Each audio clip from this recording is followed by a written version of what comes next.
El 14 de mayo de 1948, la Asamblea de las Naciones Unidas votó a favor de la formación del nuevo Estado de Israel. Ha sido la única ocasión en la que la antigua Unión Soviética y los Estados Unidos votaron igual, aunque por supuesto Joseph Stalin cambió su postura meses más tarde. La primera nación en reconocer el nuevo Estado de Israel fue los Estados Unidos, con la pronunciación oficial de Harry S. Truman en reconocimiento a la Declaración de Balfour de 1917.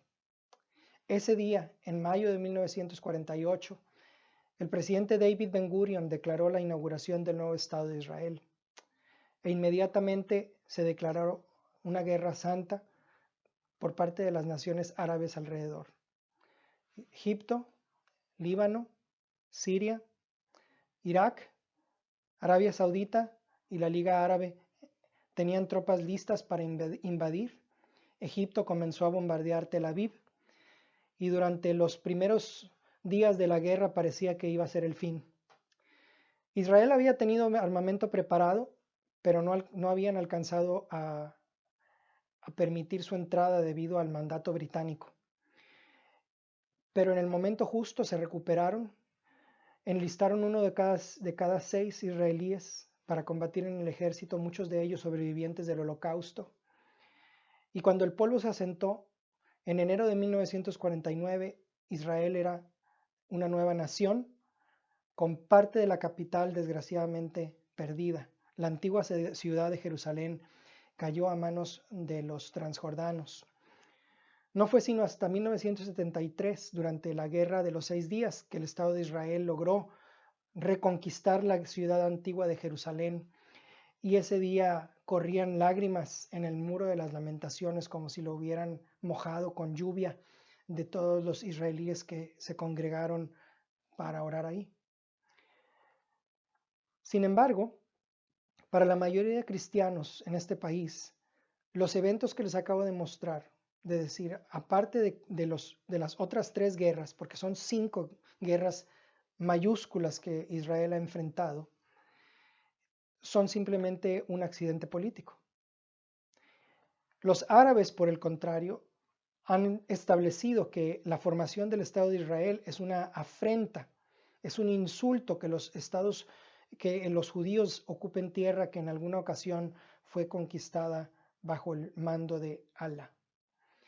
Y lo que no han podido ganar en el campo de batalla lo han trasladado al escenario de las Naciones Unidas, y no es de sorprenderse que tras haberse ganado la simpatía de la mayor parte del mundo, la mayoría de resoluciones del Consejo de Seguridad hoy en día se emiten en contra de la nación de Israel. Pero para no desviarme del tema, porque aquí hay mucha tela de donde cortar y en otra clase lo vamos a explicar más a fondo en qué consiste el conflicto entre palestinos e israelíes y cuál es la postura política que quizá deberíamos tener, pero para entenderla y antes de tener pronunciaciones políticas hay que entender el aspecto bíblico. Pero en esta clase me voy a limitar a hablar acerca del aspecto teológico.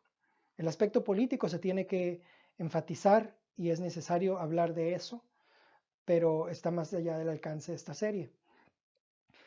El error común de muchas iglesias el día de hoy es que la iglesia ha reemplazado a Israel.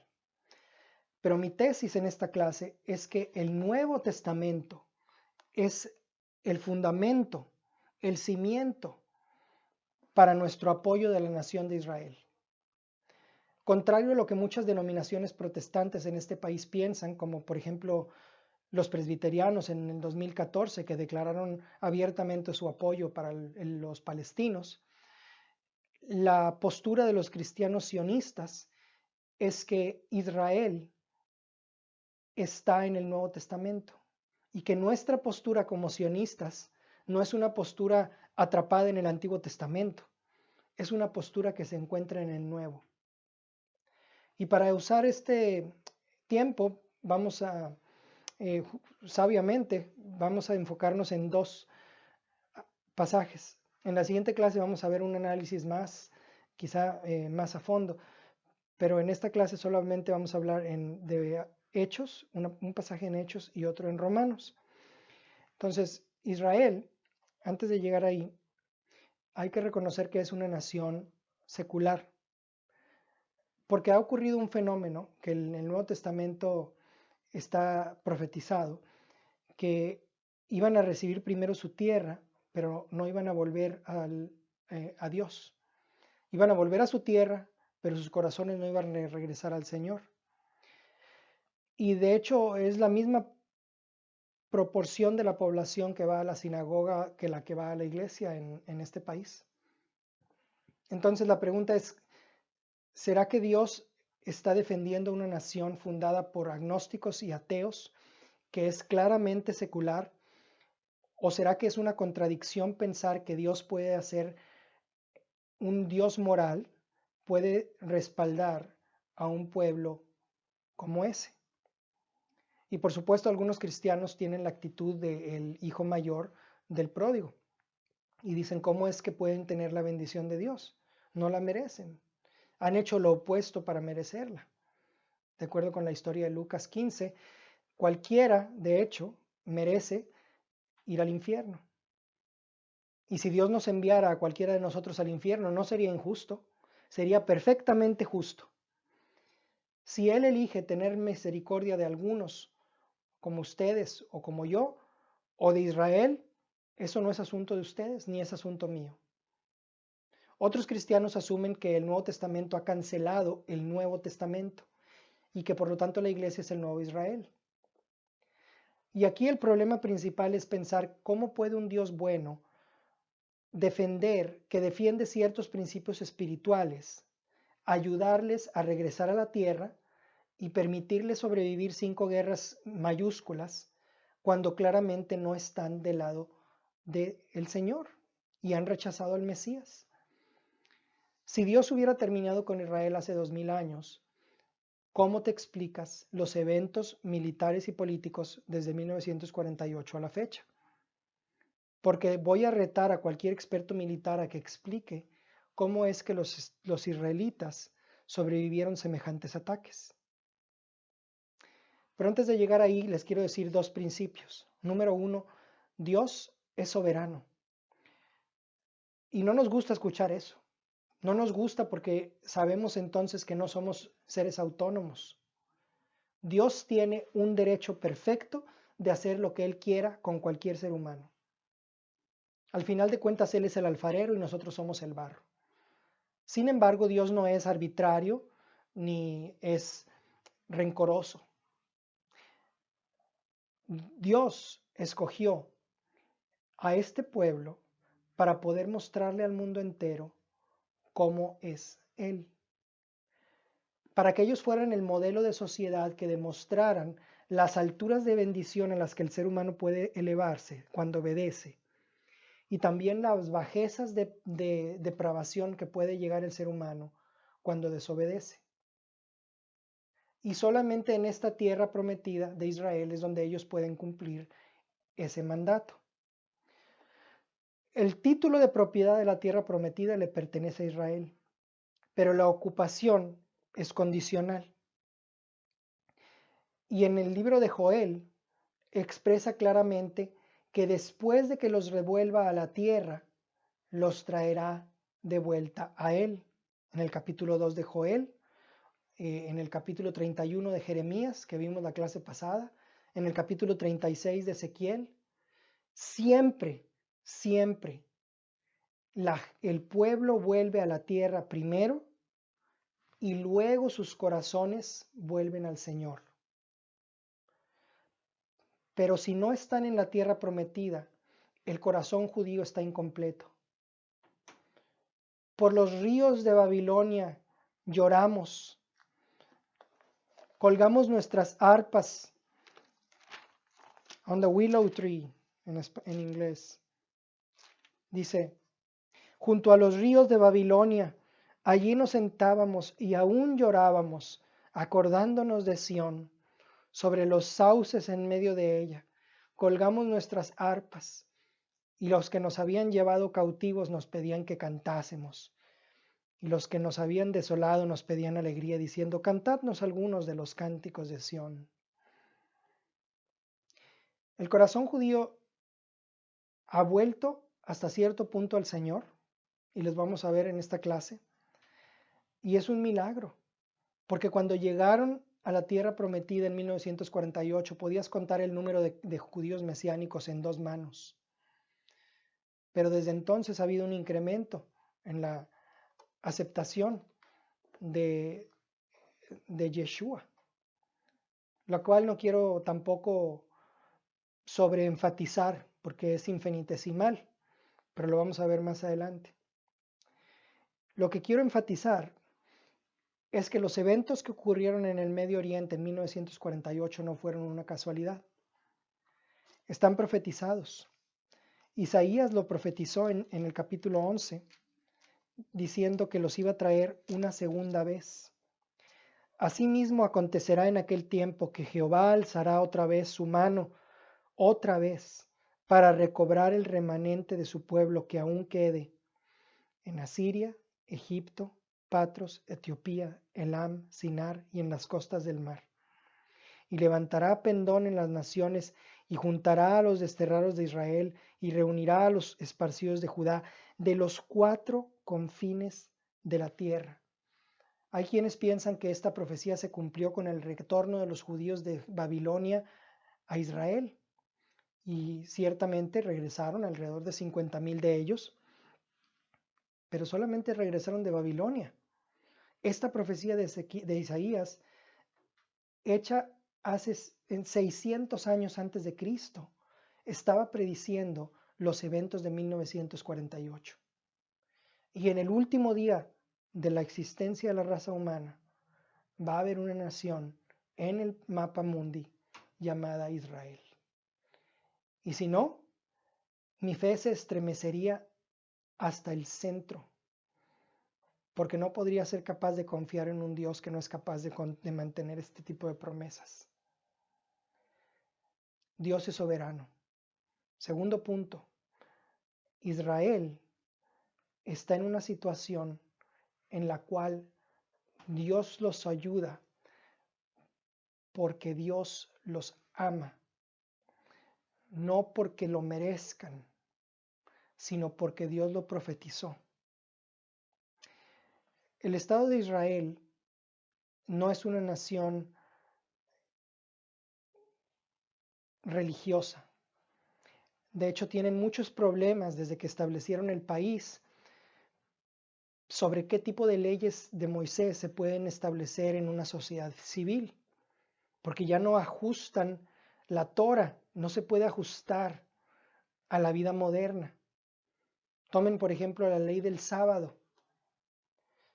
Anteriormente los judíos contrataban a una sirvienta gentil para que pudiera apagar y prender las luces los sábados, porque es trabajar y no puedes trabajar en sábado. Cuando las fuerzas de defensa israelíes tenían que enviar con clave Morse mensajes para defenderse del enemigo, le tuvieron que preguntar al rabino, al chief rabbi, oye, ¿qué hacemos? Porque no podemos trabajar, porque eso es trabajar, cortar el circuito. Y después de pensar mucho tiempo, el rabino dijo, ok, si usan la mano derecha es trabajo, si usan la mano izquierda no es. Porque tenían que defenderse, estaban perdiendo vidas humanas el sábado. En la configuración de la nación judía el día de hoy no te puedes casar, no te puedes divorciar, no puedes heredar, a menos de que un rabino esté presente. Y los líderes religiosos controlan esos aspectos de la vida judía. Y este tipo de mezcla ha llevado a un esfuerzo, este tipo de esfuerzo de cumplir la ley de la Torah, en algunos casos es absurdo. Les dije en la clase anterior que el sábado no puedes llevar dientes postizos, porque eso es llevar una carga. No puedes llevar una vara para caminar, porque al caminar puede que hagas un surco en la tierra y eso es arar. Un pecador, de acuerdo a la Torah, no es alguien que es horrible y que ha cometido delitos y pecados. Un pecador es alguien que se ha dado por vencido en el esfuerzo de cumplir la Torá. Y Jesús amó a los pecadores. Pero en general Israel está muy solo en el mundo. Israel, lo que los árabes no pudieron conquistar en el terreno de batalla, lo han conquistado en las Naciones Unidas. Y la mayoría de pronunciamientos del Consejo de Seguridad son en contra de Israel. Y ellos le dan la bienvenida a cualquier amigo. Pero la Biblia, al final de cuentas, es un libro de profecía. En la Biblia hay 735 profecías, eventos futuros, predichos y cumplidos al pie de la letra. De esas 735 profecías, 596 se han cumplido al pie de la letra. El 81% de los eventos descritos en nuestra escritura, uno de ellos mencionado más de 300 veces, que es el retorno de Cristo, se han cumplido al pie de la letra. Eso no significa que la Biblia sea 81% verídica, sino que hasta el día de hoy se ha cumplido al 100%. El resto del 19% que se falta por cumplir es porque están relacionados con eventos finales. La Biblia es 100% veraz. Y es por eso que si Dios está en control de las naciones, como Pablo le dijo a los atenienses en Hechos, no podemos decir que los eventos en 1948 fueron puramente políticos, porque sería tanto como decir que Dios no tiene control de las naciones. En esta clase voy a enfocarme en dos pasajes, uno en Hechos y otro en Romanos, pero hay más material.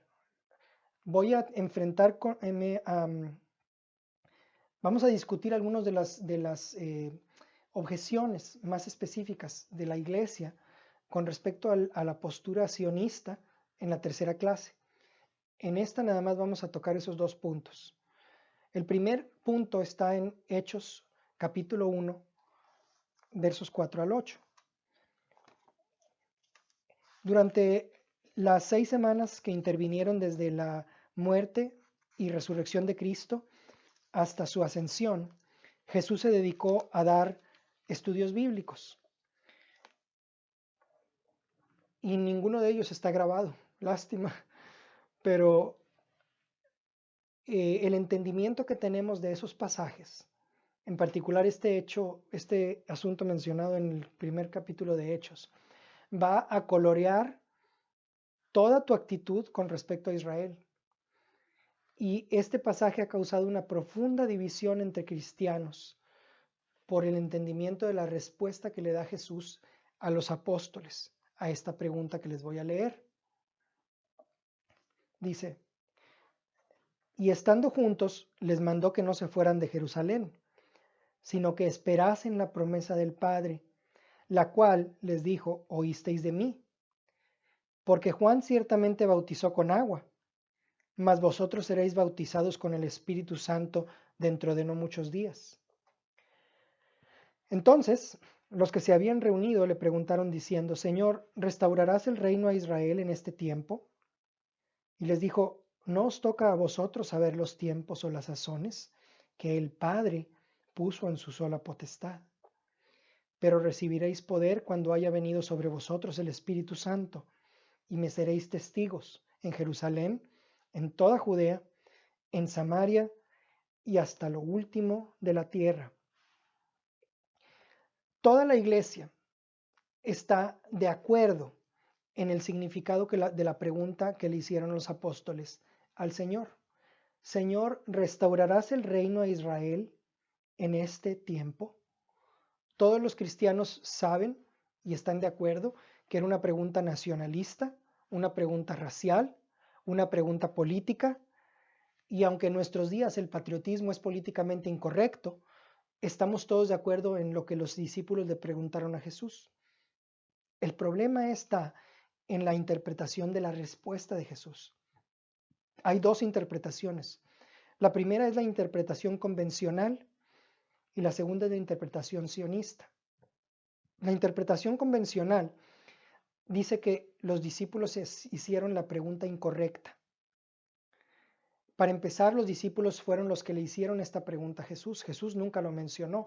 En esas 6 semanas que él pasó dando estudios bíblicos, Habló del reino de los cielos, habló del reino de Dios, habló de ir a los confines de la tierra, pero no habló de restaurarle el reino a Israel. No dijo que la tierra de promesa les pertenecía para siempre.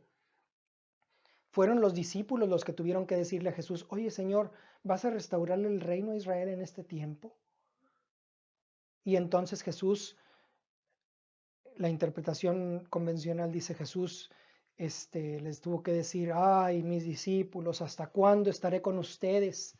Tienen una visión del pasado, están atorados en el pasado, vengan al nuevo plan, que ahora yo os tengo a la iglesia y van a ir a Jerusalén, a Judea, hasta los confines de la tierra.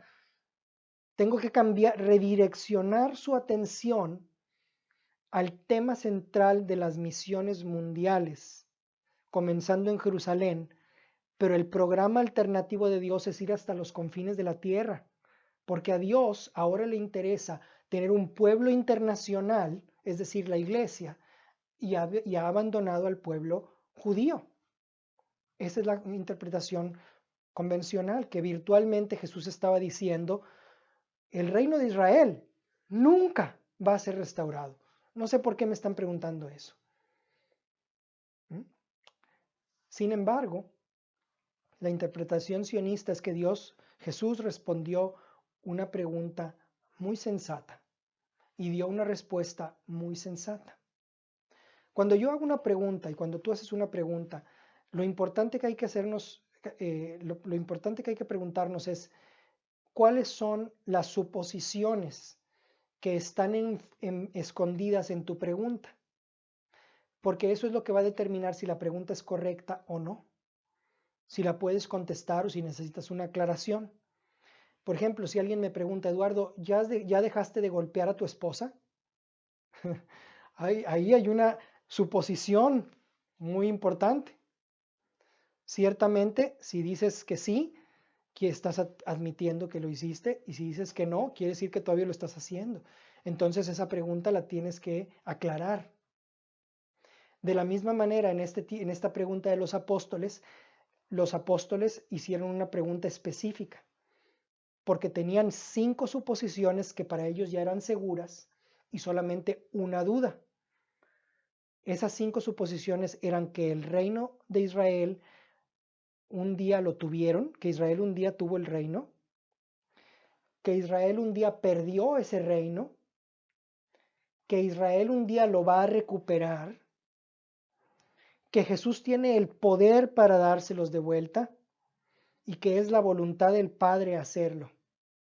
5 suposiciones. La única pregunta es ¿cuándo? ¿Cuándo, Señor? ¿En esta visita o en la siguiente? ¿En qué tiempo? Y Jesús les respondió, no diciéndoles un regaño, no de una manera impaciente. Jesús les respondió, no es asunto suyo saber cuándo. Ya está, hay una fecha fija por el Padre. No les toca a ustedes saber. El Padre puso esa fecha en su sola potestad, pero ya está en su sola potestad ahí, en su agenda. Va a suceder. Y en esta ocasión, virtualmente, Jesús está reconociendo que hay cosas que Él no sabe, que solo el Padre conoce. En alguna ocasión, durante su tiempo en este mundo, Jesús admitió que nadie sabe el día ni la hora, ni los ángeles, ni el Hijo del Hombre, sino solo el Padre. Y este es otro ejemplo de ese tipo de conocimiento. Pero Jesús no está criticando ninguna de esas 5 suposiciones sobre las cuales la pregunta se sustenta, las está aceptando. Hubiera sido una oportunidad maravillosa de decirles, ay, ustedes viven en el pasado, caray. Agarren la onda, vamos a la nueva iglesia, al nuevo Israel. No lo hizo. Es como si yo les dijera, o una mamá les dijera a los niños, los niños le preguntan a la mamá, vamos a decirlo así, mami, ¿cuándo va a llevarnos papá al zoológico?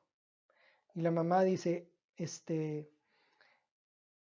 no les toca saber, Papá dijo que los iba a llevar, no sabemos si es antes de Navidad o después de Navidad. Y los niños se van y empiezan a hablar en la habitación y dicen, no creo que papi nos lleve al zoológico. Y el otro dice, claro, mami nos dijo que nos iba a llevar, nada más que no nos van a decir cuándo. Eso es determinado por papá. Es ese tipo de razonamiento que está implícito en esta pregunta. Pero mientras tanto, dijo Jesús, tengo una misión para ustedes. Mientras que eso ocurre, su tarea es ir y predicarle el Evangelio y ser testigos en Jerusalén, en Judea, en Samaria y hasta lo último de la tierra. Y aquí hay que recalcar cómo interpretaron los discípulos esta aseveración de Jesús. Y no tenemos que hacer nada sino voltear la página y encontramos a Pedro dando un discurso interesante a los judíos en la plena ciudad de Jerusalén. Pedro, habiéndose transformado después de recibir el Espíritu Santo en un hombre cobarde, a ser un hombre valiente, acusando a la ciudad de Jerusalén de haber asesinado al Señor de gloria, no porque lo hubieran hecho físicamente, sino que porque fueron accesorios al haber visto a Jesús desfilar sobre las calles de Jerusalén y no haber hecho nada al respecto. Por supuesto, la razón principal fue la decepción, porque ellos esperaban a un Mesías victorioso y no a un Mesías sufriente.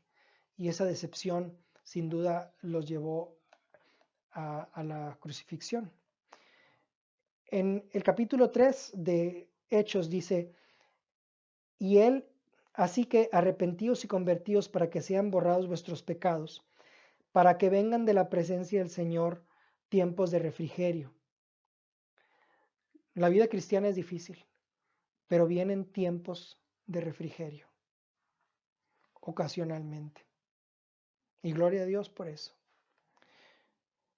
Y Él envía a Jesucristo, que os fue antes anunciado, a quien de cierto es necesario que el cielo reciba hasta los tiempos de la restauración de todas las cosas, de que habló Dios por boca de sus profetas, que han sido desde el tiempo antiguo. Y aquí lo que quiero mencionar es que la palabra restauración es la misma palabra en griego que utilizaron los apóstoles para preguntarle al Señor, ¿cuándo vas a restaurar el reino a Israel? Y Pedro está trazando el enlace directo entre esa restauración y lo que hablaron los profetas. ¿Y qué hablaron los profetas? La restauración del reino de Israel y el reinado mesiánico. Y Jesús mismo les dijo a sus apóstoles, ustedes van a reinar en 12 tronos y se van a sentar conmigo para juzgar a las 12 tribus de Israel, en el trono de David que está en Jerusalén. La palabra la palabra restauración tiene una implicación directa para nuestra teología, porque el reino de Israel no es un evento solamente del Antiguo Testamento. Y lo vamos a ver sobre todo en la tercera clase, lo que significa cuando los apóstoles han hecho esta pregunta en términos de entender el futuro de Dios para Israel.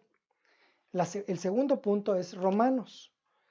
En Romanos existe un pasaje en Romanos 8 que quiero describir. Pero para entender cualquier libro de la Escritura, lo primero que te tienes que preguntar es, ¿para qué fue escrito el libro? Si no puedes contestar esa pregunta, no vas a entender el significado de ese libro. Entonces, ¿por qué Pablo escribió el libro, la carta de los Romanos? La carta de Pablo a los Romanos es la carta más extensa que existe en toda la literatura mundial del mundo antiguo, aproximadamente 7,000 palabras. Y Pablo escribió esta tremendamente larga carta a un grupo de personas que Pablo nunca había conocido. No sabemos quién fundó la iglesia en Roma. Suponemos que algunos de los judíos que estaban presentes en el día de Pentecostés y recibieron el bautismo en el Espíritu Santo eran probablemente de Roma, y algunos de ellos fundaron la iglesia en Roma. Pero ¿por qué entonces Pablo escribió a esa comunidad en particular? Bueno, Romanos fue escrito en el año 55. Pablo había estado predicando durante 20 años. En ese momento Pablo estaba atrapado, por así decirlo, en Corinto, porque iba con rumbo a Jerusalén para llevar alivio financiero a la nación judía, porque había sido profetizado que iba a haber una hambruna. Pero en ese momento estaba atorado en Corinto porque el tiempo, cuando es invierno, no puedes navegar a sotavento a través de la península griega porque te vas a estrellar, que de hecho fue lo que le pasó a Pablo después, pero entonces estaba atrapado. Y, y entonces les tuvo que escribir porque no podía ir en persona. Y la clave para entender por qué les tuvo que escribir es responder a la pregunta si les escribió por algo que Pablo tenía que necesitaba, o porque los romanos necesitaban que Pablo les escribiera. Hay algunos que piensan que Pablo necesitaba escribirle a los romanos.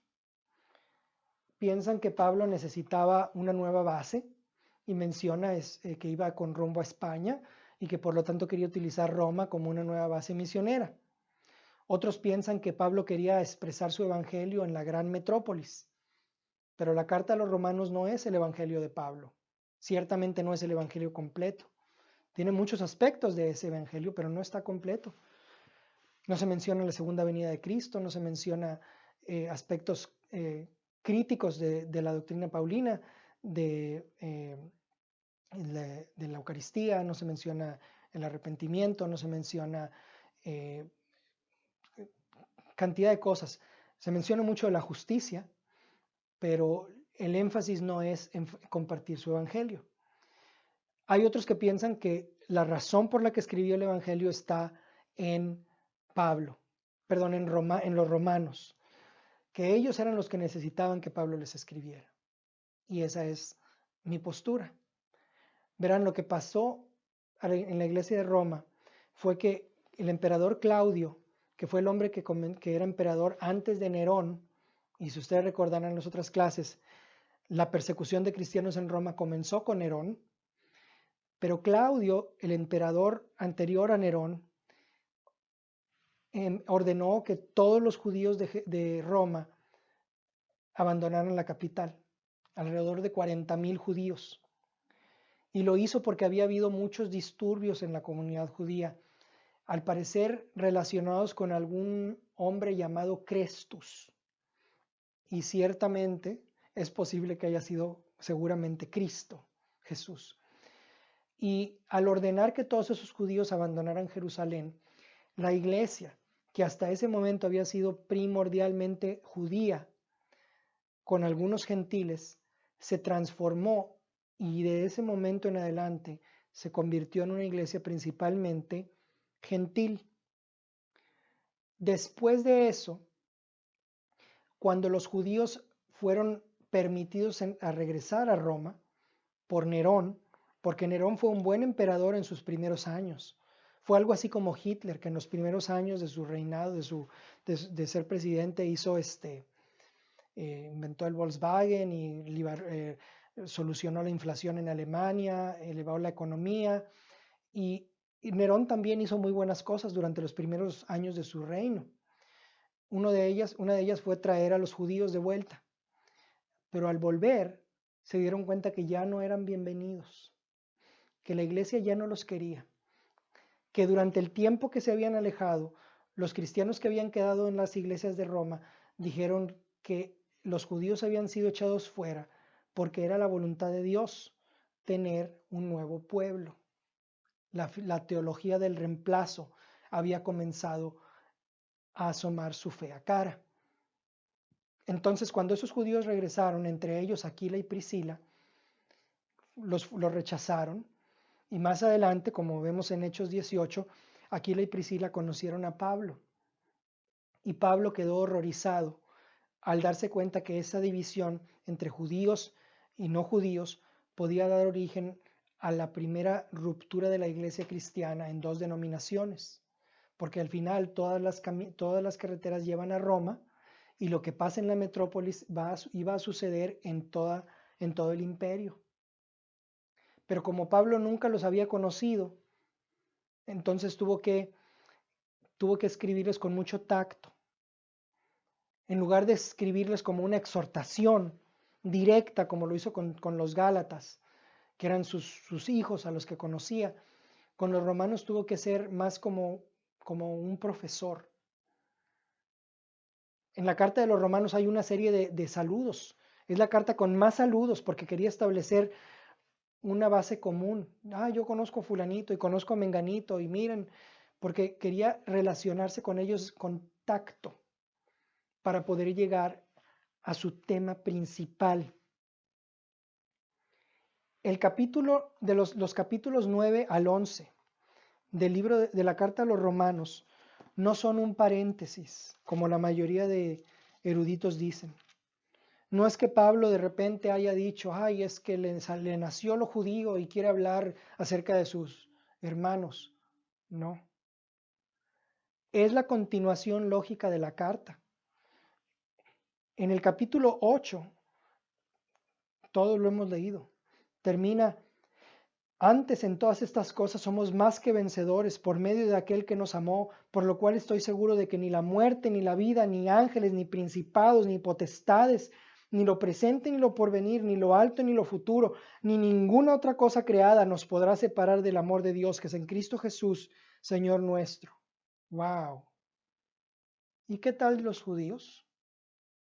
Ellos se fueron separados de la mano de Dios, ¿eh? La pregunta es obvia. Y la Biblia no fue escrita con números y versos. Los capítulos fueron añadidos por un arzobispo de Canterbury en el siglo XI llamado Stephen Langton, y los versos fueron agregados siglos más tarde por un dueño de una imprenta llamado Stéphanos durante un viaje en carroza de la ciudad de Lyon a París, y para matar el tiempo puso versos. Estos versos y números no estaban en nuestra Biblia original. La continuidad es directa. Las cartas se leen sin capítulos. ¿Y por qué quiero llevar a este capítulo 11?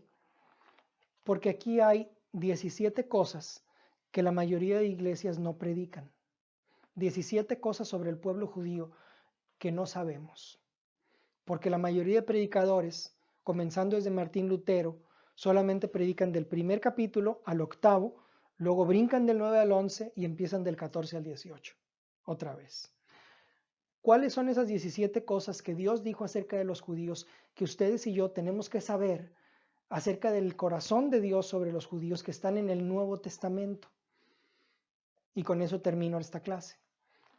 La primera es el capítulo, todas están en el capítulo 11 si me quieren seguir. Verso 1. Digo pues, ¿ha desechado Dios a su pueblo? De ninguna manera, porque también yo soy israelita, de la descendencia de Abraham, de la tribu de Benjamín. Aquí Pablo está diciendo, yo soy prueba viviente de que Dios no ha rechazado a su pueblo. Y cuando dice aquí, de ninguna manera, utiliza un vocablo griego que es la negación más fuerte que existe en ese lenguaje. La palabra es meganoite. Meganoite. Nunca, no sea posible, que no sea mencionado siquiera, que Dios no ha rechazado a su pueblo. Segunda cosa, Dios siempre ha guardado un remanente. No ha desechado Dios a su pueblo, al cual desde antes conoció. ¿O no sabéis qué dice de Elías la Escritura? ¿Cómo invoca al Dios de Israel diciendo, Señor, a tus profetas han dado muerte y a tus altares han derribado, y solo yo he quedado y procuran matarme? Pero ¿qué le dice la divina respuesta? Tus matemáticas están mal, Elías. Me he reservado 7,000 hombres que no han doblado la rodilla delante de Baal. Así también, aún en este tiempo, ha quedado un remanente escogido por gracia. todas las cosas que valoramos como cristianos se las debemos al pueblo judío. Si no fuera por una pareja judía que cuidó a nuestro Jesús, que cuidó al Mesías, nunca hubiéramos tenido la bendición de Jesús. El pueblo judío siempre ha tenido miembros que creen en Yeshua a lo largo de toda la historia del pueblo judío. Incluso el día de hoy, y en particular desde que ganaron el acceso a su tierra, hay estimados que nos cuentan que hay alrededor de 100,000 judíos mesiánicos en el mundo. 16,000 de ellos están en Israel hoy en día. Se congregan en alrededor de 130 congregaciones mesiánicas, de las cuales 2 de ellas se encuentran en las fuerzas de defensa israelíes. De los 15 millones de judíos, 16,000 están en Israel y son mesiánicos, pero es un número muy pequeño. Sin embargo, hay organizaciones que se han formado desde entonces. Se han escrito más de 200 libros, ensayos, posiciones de Jesús desde el regreso a la tierra prometida. El doctor Lapid de la Universidad Hebrea dijo en alguna ocasión, si resultara al final de los tiempos que Jesús es el Mesías, no conozco a ningún judío que tuviera alguna objeción al respecto. Uno de los eruditos judíos más reconocidos del siglo XX.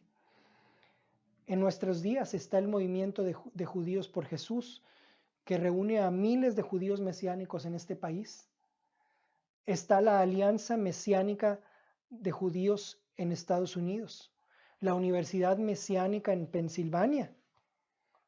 Pero ante este tipo de desarrollos, la pregunta es, ¿cuál debe ser nuestra actitud misionera con respecto a Israel?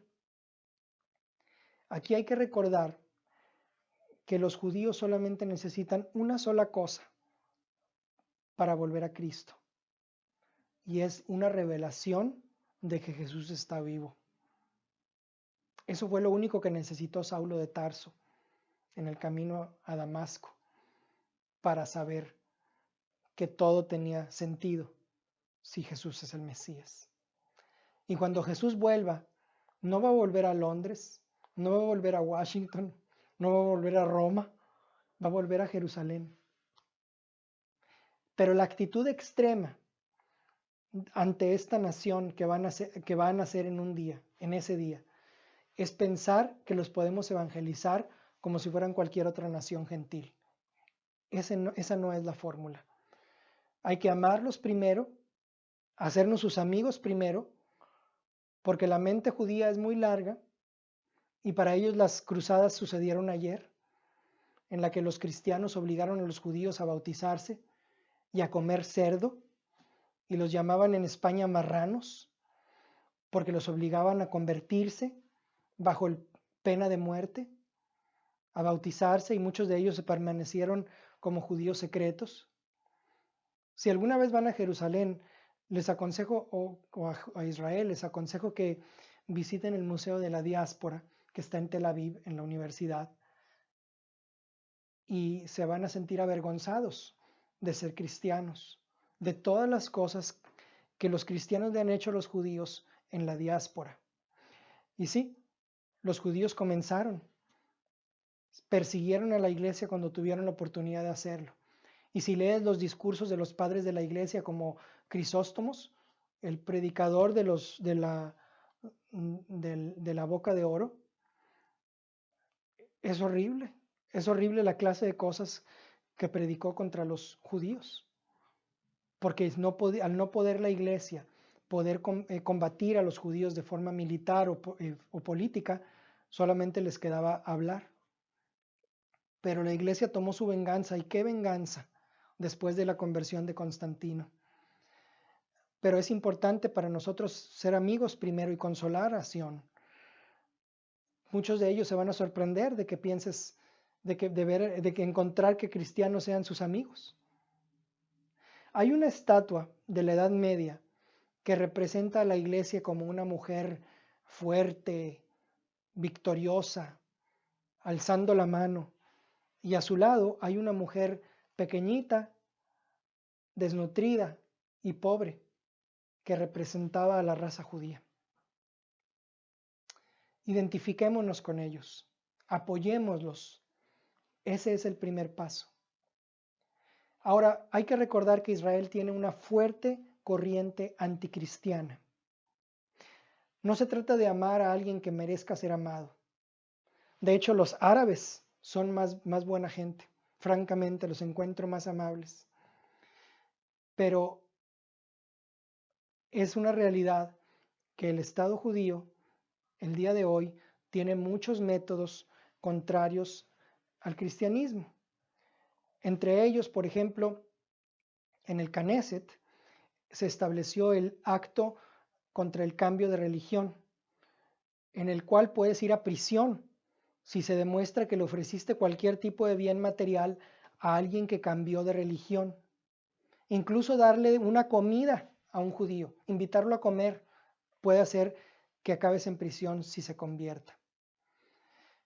Y eso es obviamente algo que está en contra de la Declaración de los Derechos Humanos, un escrito al cual Israel se suscribe. Está en contra de los principios de libertad religiosa, pero fue aprobado a cambio de concesiones políticas por esta minoría ultra ortodoxa que está en el Knesset, que necesitaban sus votos para lograr otro tipo de acuerdo. En el Knesset hay solamente 120 asientos, pero hay casi 60 partidos políticos. El pueblo judío está completamente dividido. Pero hay un ejemplo, por ejemplo, de una judía de 30 años con sangre judía llamada Alin Dorfindorf, que aplicó para convertirse en ciudadana y le negaron la aplicación a pesar de tener todo el pedigrí porque era judía mesiánica.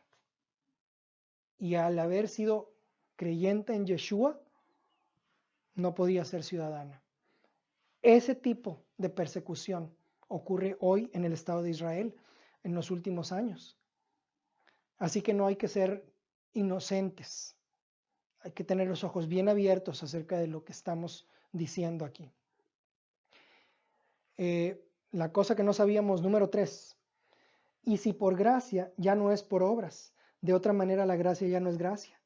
Y si por obras, ya no es gracia. De otra manera la obra ya no es obra. ¿Qué pues? Lo que buscaba Israel no lo ha alcanzado, pero los escogidos sí lo han alcanzado, y los demás fueron endurecidos. Como está escrito, Dios les dio espíritu de estupor, ojos con que no vean y oídos con que no oigan, hasta el día de hoy. Y David dice, se ha vuelto su convite en trampa y en red, en tropezadero y en retribución. Se han oscurecido sus ojos para que no vean, y agóbieles la espalda para siempre. Dios ha endurecido el corazón de la mayoría de los judíos. Nuestro Dios es un Dios que bendice y que maldice, que mata y que sana, que da la vida, que da la vista y que da la ceguera, como en la historia de Saulo de Tarso. Dios mató a Ananías y Zafira por decir una mentirita blanca acerca de cuánto pusieron en la ofrenda. Jesús latigó a los cambistas y a los que vendían en el templo. El Evangelio muestra dos lados de Dios que no están en conflicto el uno con el otro, sino que están unidos por su justicia. La justicia de Dios es el elemento que une su misericordia y su bondad. Y habíamos visto en otra clase que la bondad es la perfección de Dios. Y el pasaje que menciona aquí Pablo es, de hecho, lo está citando de Isaías 6, que es un pasaje que también Jesús citó, que es el llamado de Isaías como profeta. Y en ese llamado, Isaías vio la gloria de Dios. y escuchó la voz del Señor diciendo: ¿A quién enviaré y quién irá por nosotros? Entonces respondí yo: heme aquí y envíame a mí. Y hasta ahí dejan de leer la mayoría de iglesias. Pero hay que leer el resto del pasaje. ¿A qué ministerio le enviaron a Isaías a predicar? Y Dios dijo: anda y di a este pueblo, oíd bien y no entendáis. Ved por cierto, mas no comprendáis. Engruesa el corazón de este pueblo y agrava sus oídos y ciega sus ojos, para que no vean con sus ojos, ni oigan con sus oídos, ni su corazón entienda, ni se conviertan y haya para él sanidad. Jesús hizo lo mismo con sus parábolas. Cada vez que tú escuchas la palabra de Dios, o eres endurecido o eres suavizado. La Biblia dice: si oyes hoy su voz, no endurezcas tu corazón. Porque la palabra de Dios no es neutral. O te endurece o te suaviza. Y en este caso el endurecimiento del Estado judío es un acto judicial. Dios no es arbitrario al hacerlo. Dios nos ayuda en nuestra decisión. En el caso de Faraón, durante las 10 plagas en Egipto, 7 veces, Faraón endureció su propio corazón. Y las últimas 3, Dios lo endureció por él. Porque Dios es tan bueno que nos ayuda. Nos ayuda si queremos acercarnos a Él y nos ayuda si nos queremos alejar de Él. Y eso fue lo que hizo con el pueblo judío. Sorpresa que no sabíamos que existía, número 4. La leo.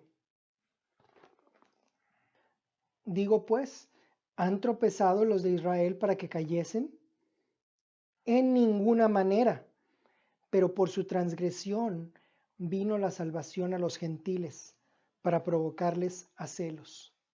No han tropezado más allá de levantarse. Cayeron, pero no están más allá de recuperarse. Siguen siendo su pueblo y todavía están en una relación con Dios, incluso si es una relación negativa. Y más aún, por su transgresión vino la salvación a los gentiles. ¿Alguna vez le has agradecido a un judío por haber rechazado el evangelio? Porque ellos rechazaron el evangelio, vino a nosotros, ciertamente vino más rápido a nosotros. El evangelio se esparció a Europa y de Europa vino a Estados Unidos y de ahí lo hemos recibido. Pero lo que menciona aquí es clave: para provocarles a celos. ¿Saben cuál es la diferencia entre tener celos y tener envidia? Cuando tienes envidia, deseas algo que no tienes. Cuando tienes celos, deseas algo que te pertenece a ti, pero que alguien más tiene. Por ejemplo, si yo envidiara la esposa de otro hombre, que no lo he hecho hasta el día de hoy, pero vamos a decir que lo hiciera, eso es tener envidia, desear la mujer que ese otro hombre tiene.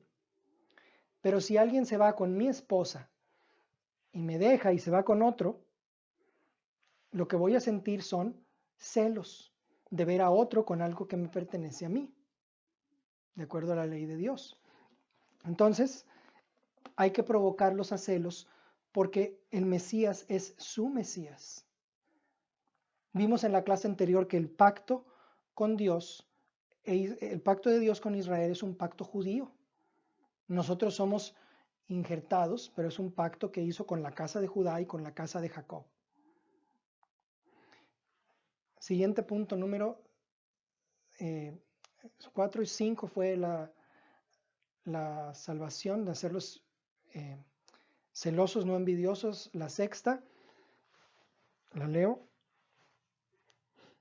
Y si su transgresión es la riqueza del mundo y su defección la riqueza de los gentiles, ¿cuánto más su plena restauración?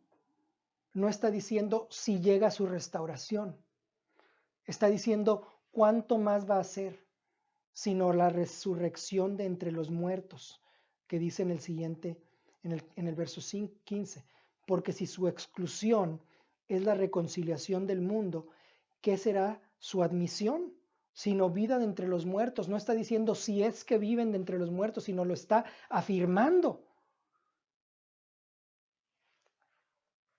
Es algo que va a ocurrir. La restauración de Israel va a ocurrir. No es un condicional, es un hecho. Número 7. Porque a vosotros hablo, gentiles, por cuanto yo soy apóstol a los gentiles, honro mi ministerio. ¿Por qué honras tu ministerio, Pablo? Por si en alguna manera pueda provocar a celos a los de mi sangre y hacer salvo a algunos de ellos. No lo hago por ustedes, gentiles. Nuestra salvación es con el fin de salvarlos a ellos. Los gentiles no somos un medio simplemente, los judíos no son simplemente el propósito último, porque Dios amó a todo el mundo. Pero el punto es que Él nunca quitó su atención de ellos. Está íntricamente relacionada nuestra salvación con la de ellos. Número 8. Si las primicias son santas, también lo es la masa restante. Y si la raíz es santa, también lo son las ramas. En otras palabras, todos los judíos son gente santa.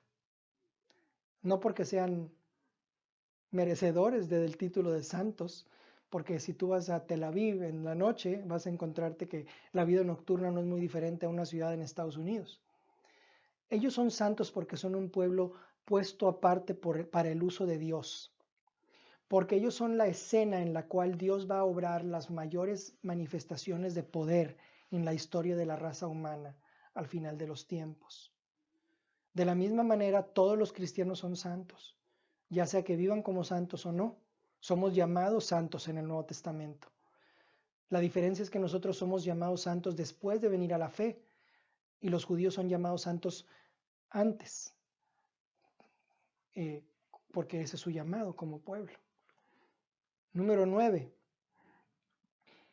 Pues si algunas de las ramas fueron desgajadas y tú, siendo olivo silvestre, has sido injertado en lugar de ellas y has sido hecho participante de la raíz y de la rica savia del olivo, no te jactes contra las ramas. Y si te jactas, sabe que no sustentas tú a la raíz, sino la raíz a ti. La iglesia no ha reemplazado a Israel. Algunas ramas fueron cortadas, fueron desgajadas para que a ciertos gentiles hayan sido encajados. Pero el árbol sigue siendo judío.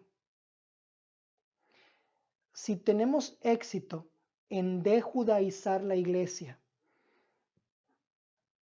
y en hablar latín más que hebreo y en completamente desencajar nuestras celebraciones con las judías y en olvidarnos del Dios del Antiguo Testamento desde el punto de vista de nuestra fe histórica, vamos a morir.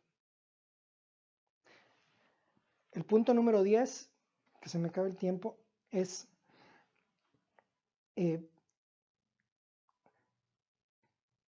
bien, por su incredulidad fueron desgajadas esas ramas judías, pero tú, por la fe, estás en pie.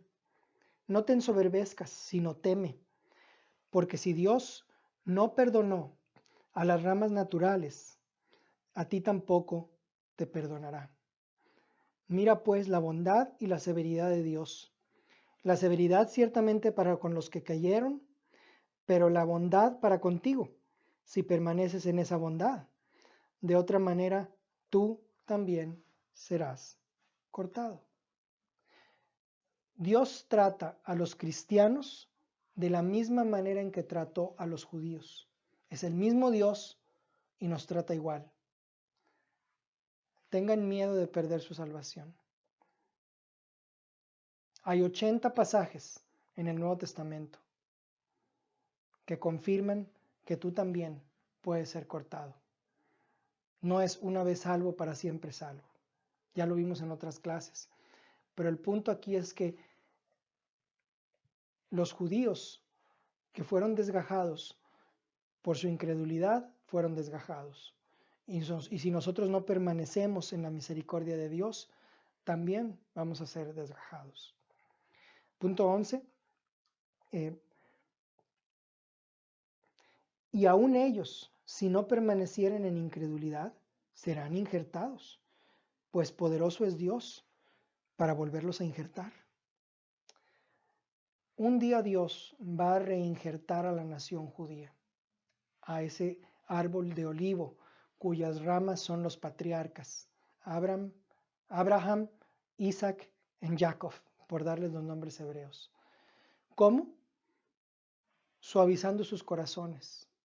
Como les dije antes, todo lo que un judío necesita es tener una revelación de Jesús ascendido para convertirse al Evangelio. Número 12.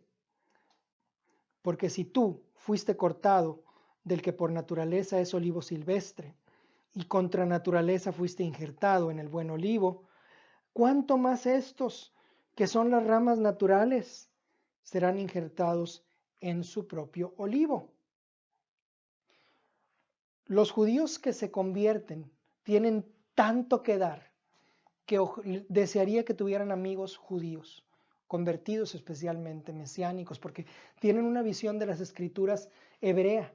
Nosotros que hemos sido educados en una filosofía griega en nuestras escuelas y en nuestras instituciones, no vemos la Biblia con los mismos lentes como los judíos lo hacen. Cuando leemos en el antiguo, cuando leemos en los evangelios que Jesús dijo que es más difícil para un rico entrar al reino de los cielos que para un camello pasar por el ojo de una aguja, en nuestro racionalismo occidental pensamos que es que hay una pequeña puerta en Jerusalén por la cual pasaba un camello muy dificultosamente quitándole el equipaje. Es un chiste. Más de la mitad de los chistes en el Medio Oriente tienen que ver con camellos. Y cuando cuentas este chiste, este pasaje en congregaciones mesiánicas, la gente se ríe porque saben que Jesús está diciendo, mira, vas a tener que hacer un puñito de ese camello, lo vas a tener que moler y cuando pase por el ojo de la aguja del otro lado, ya no va a parecer mucho como un camello. Pero en nuestro literalismo occidental no vemos el sentido hebreo de la Biblia. Los judíos que se convierten tienen tanto que dar. Porque la Biblia es un libro hebreo. Fue escrito por 40 autores, de los cuales solamente uno de ellos es gentil, durante un periodo de 1500 años, y este libro es judío. Y hay que entenderlo con el punto de vista, desde el punto de vista judío. Punto número 13. Porque no quiero, hermanos, que ignoréis este misterio, para que no seáis ignorantes en cuanto a vosotros mismos, que ha acontecido a Israel endurecimiento en parte hasta que haya entrado la plenitud de los gentiles, y luego todo Israel será salvo. Como está escrito, vendrá de Sión el libertador, que apartará de Jacob la impiedad, y este será mi pacto con ellos, cuando yo quite sus pecados. Todo Israel será salvo.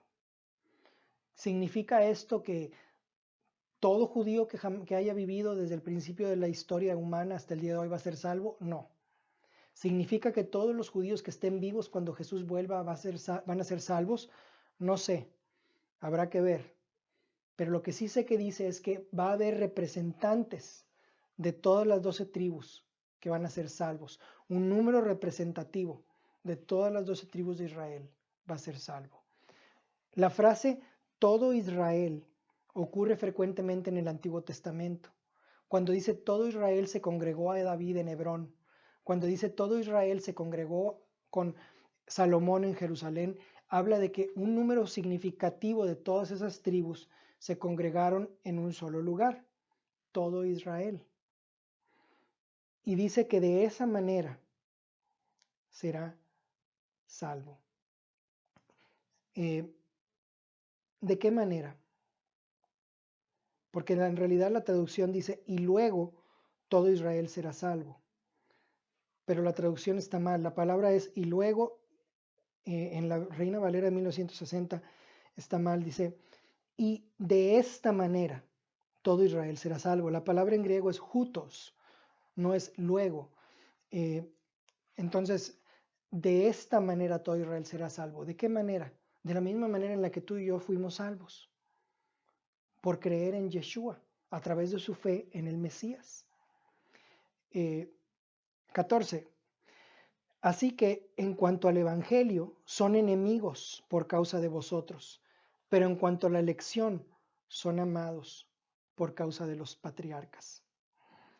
Los judíos son amados por Dios por causa de Abraham, Isaac y Jacob. Y Dios aún los ama, porque esos hombres obedecieron y confiaron en Dios. Y Dios es fiel y justo y permanece en un pacto eterno con esos patriarcas, los cuales son llamados profetas en el Antiguo Testamento. El mismo pacto que fue hecho con Abraham fue confirmado con Isaac y fue confirmado con Jacob. 15. Porque irrevocables son los dones y el llamamiento de Dios. Dios nunca rompe sus promesas, ni su llamamiento. ¿Cuáles son sus promesas? Dos cosas, tierra y descendencia. ¿Cuál es su llamado o su llamamiento? Ser una bendición a todas las naciones. Este pasaje por sí solo confirma el derecho de Israel a la tierra prometida. Ratifica que los dones de Dios son irrevocables, la palabra más fuerte que pudieron haber utilizado. Pablo pudo haber utilizado en griego. Sus promesas, sus dones, su llamamiento no cambia. Dios es fiel. 16. Pues como vosotros también en otro tiempo eres desobedientes a Dios, pero ahora habéis alcanzado misericordia por la desobediencia de ellos, así también estos ahora han sido desobedientes, para que por la misericordia concedida a vosotros, ellos también alcancen misericordia. Nuestros futuros están entrelazados. Noten la relación entre cómo su desobediencia significó nuestra misericordia y cómo Dios sujetó, por la misericordia concedida a vosotros, ellos también alcanzan misericordia, porque los dos pueblos, tanto judío como gentil, vamos a ser un solo hombre en Cristo Jesús, un solo rebaño con un solo pastor. Nuestros futuros están entrelazados. Vamos a vivir en una ciudad judía, cuyos cimientos tienen nombres judíos. Los nombres de los apóstoles del Cordero, judíos. Los nombres de las tribus de Israel, judías. Y estamos en una relación dinámica y nos afectamos el uno al otro. 17, con esto termino. Porque Dios sujetó a todos en desobediencia para tener misericordia de todos. Oh, profundidad de las riquezas de la sabiduría y la ciencia de Dios. Cuán insondables son sus juicios e inescrutables sus caminos. Dios ha hecho que sea imposible agradarle, porque el estándar de Dios es 100%. Nadie lo puede obedecer, porque Dios quiere que la base de nuestra relación con Él sea la misericordia. Es por eso que no merecemos nada. Dios nos da todo. Y al obedecer la Torah, al obedecer el Antiguo Testamento, no ganamos la salvación. Nosotros mismos con leyes y regulaciones no es como alcanzamos el reino.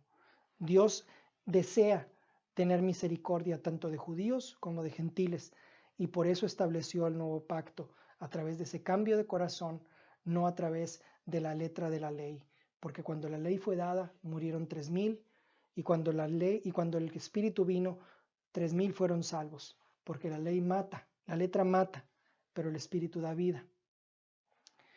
Y termino diciendo que durante la Pascua se recitan los Jalel, los salmos Jalel, que son los salmos del 113 al 118.